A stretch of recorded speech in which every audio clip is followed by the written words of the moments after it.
Alright, well, 2010 Dodge Journey needs a heater core. Now, I usually only make repair videos when there's not a ton of repair videos already on YouTube. Well, you probably found this searching on YouTube or maybe even Google, and you're thinking, hey, wait a second, I've already seen a dozen videos on this. I know exactly what I'm going to do. I'm going to half-ass the shit out of it, and I'm going to either cut these pipes or I'm going to unflare the fucking business end of the heater core and pull the pipes off of there and cut my new heater core, put that in there and put the pipe. Stop half-assing this shit, okay? It's not that hard to pull the dash, so we're gonna pull the dash together. You and me, we're gonna do this together. So, like I said, 2010 Dodge Journey. This one does have the fancy schmancy, all of it. It's got all of it. You know, you got dual zone climate control, all the yada yada. We're gonna, first things first, make sure these seats are all the way back.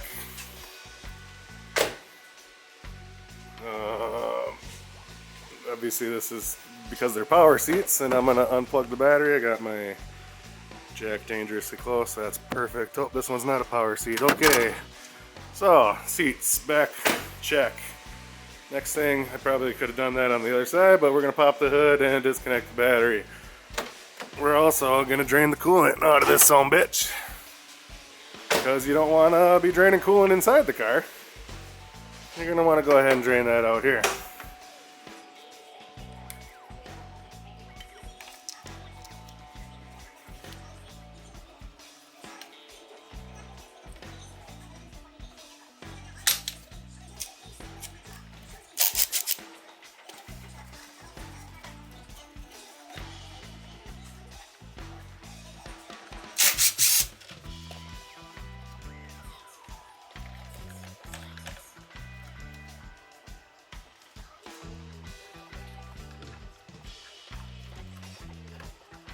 Jeez.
Okay, well, now we're gonna get into the meat and potatoes of this job.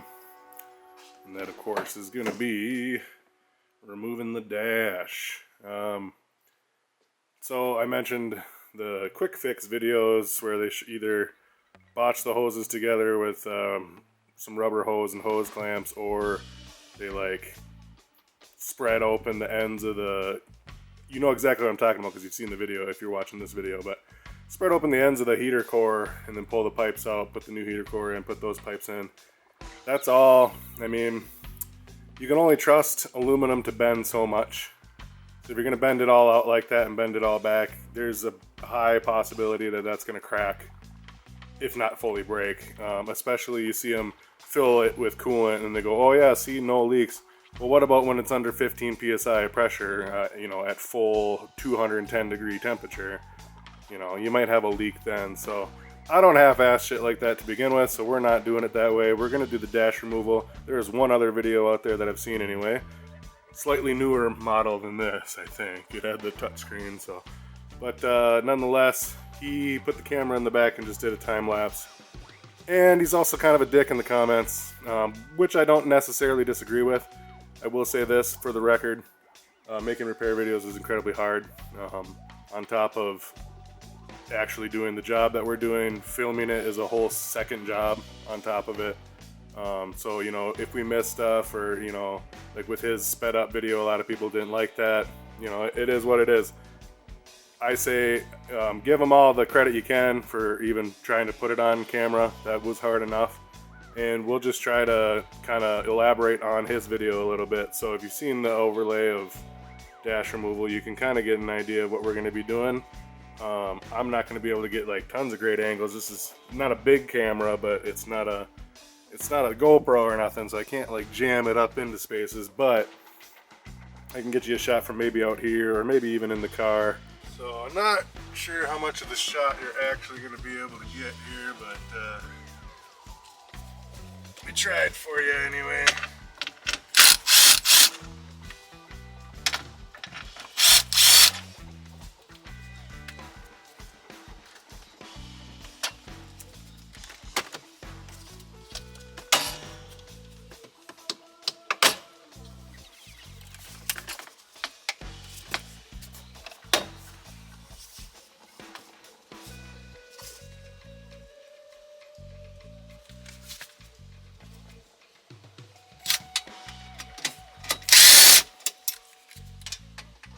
I don't know why that bolt was already loose, to be fair. I don't know if you guys saw that or not. I think somebody's been in here and then didn't want to do the job maybe.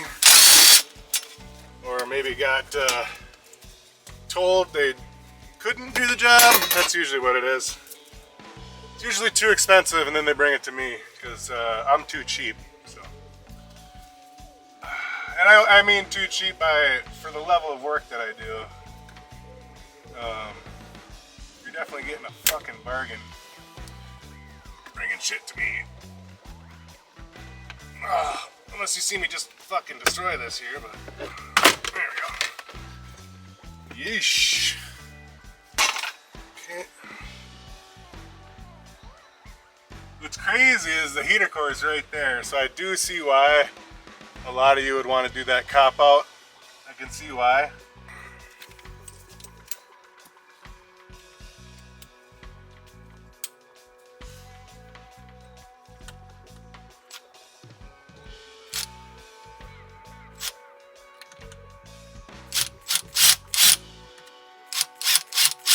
What the fuck? They're not T20s either? What are they, a fucking 15? No, they're 20s, they just got a fucking... It's like when you're fumbling around in the dark with the old lady, you know? Trying to find the right... Never mind. We inevitably found it, boys. As we do. As you do.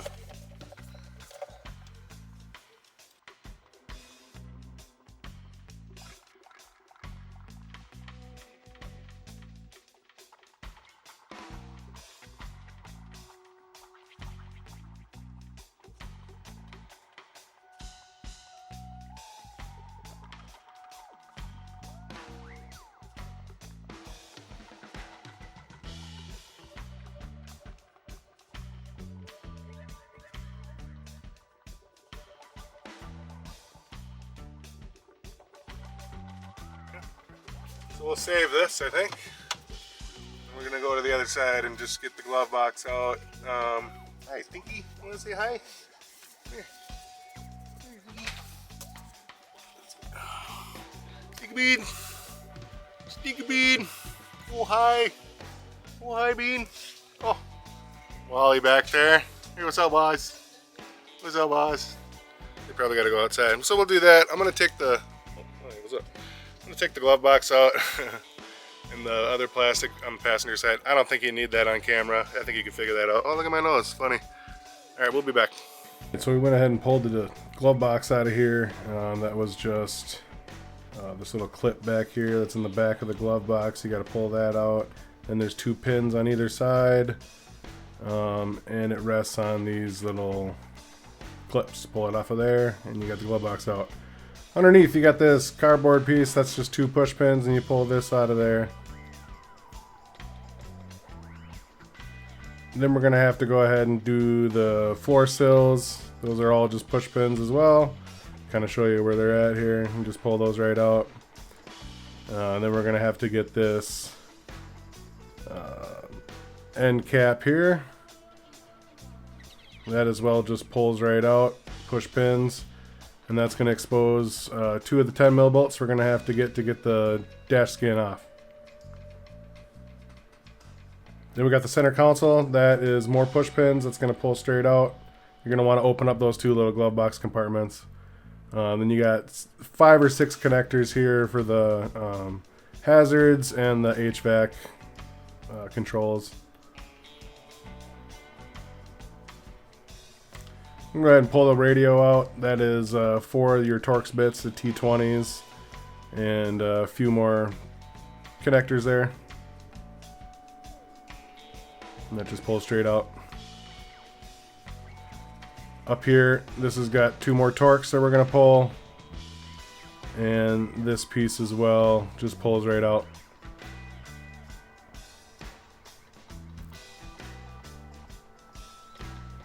Then we're going to do the windshield sill, but to get to that, you're going to have to do the A-pillars. A-pillars also pull right out once you get that little rubber gasket out. You can see 1 push pin there. And this other one is kind of a sliding push pin. You just kind of slide it out of its tab. And there you go. Once you get the A-pillar out, you do the same on the other side. You can get that sill out.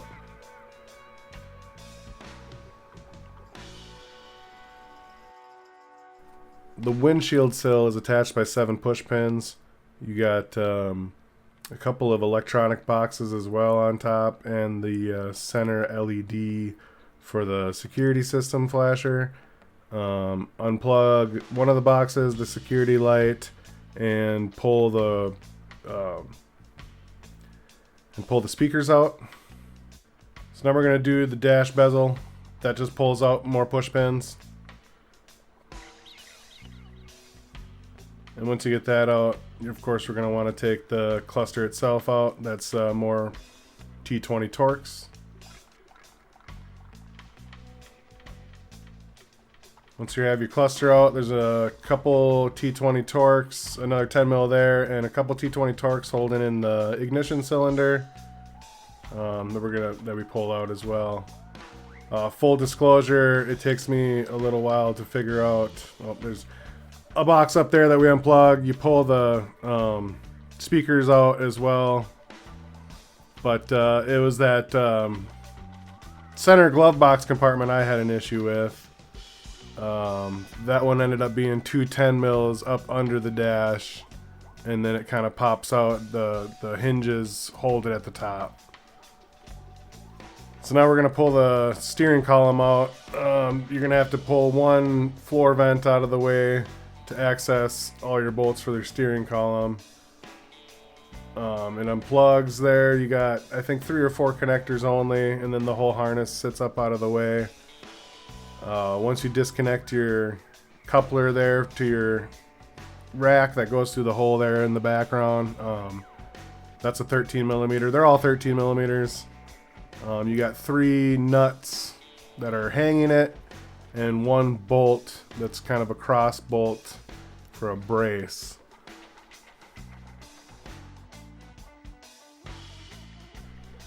A couple of things I didn't include and totally forgot to include, and the best I can give you is a voiceover now, and that is the center console.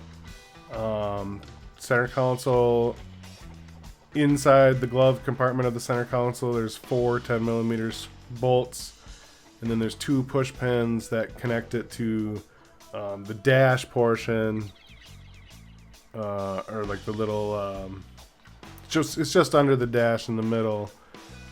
That all comes apart.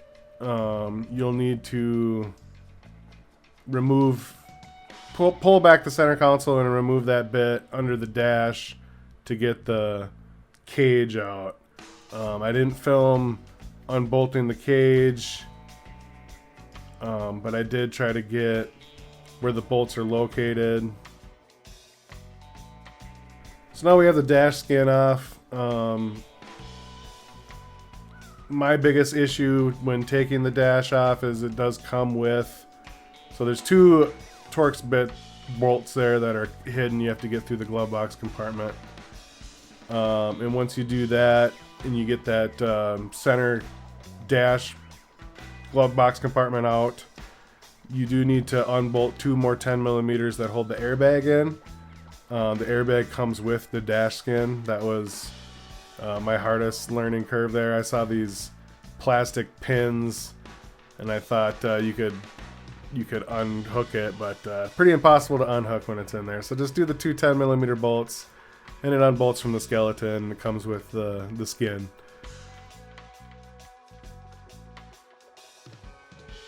Now that we're this far, all we need to do is start pulling off the vents themselves, and then we can take the whole skeleton out. The skeleton comes out with the wiring harness. There's just a couple of big bulkhead connectors as well as multiple connectors at the A-pillars. Now we've gone ahead and wrapped it up. This is actually with the new heater core already installed, but I'll give you a tip on how to get it in there. So we'll get this vent out of the way.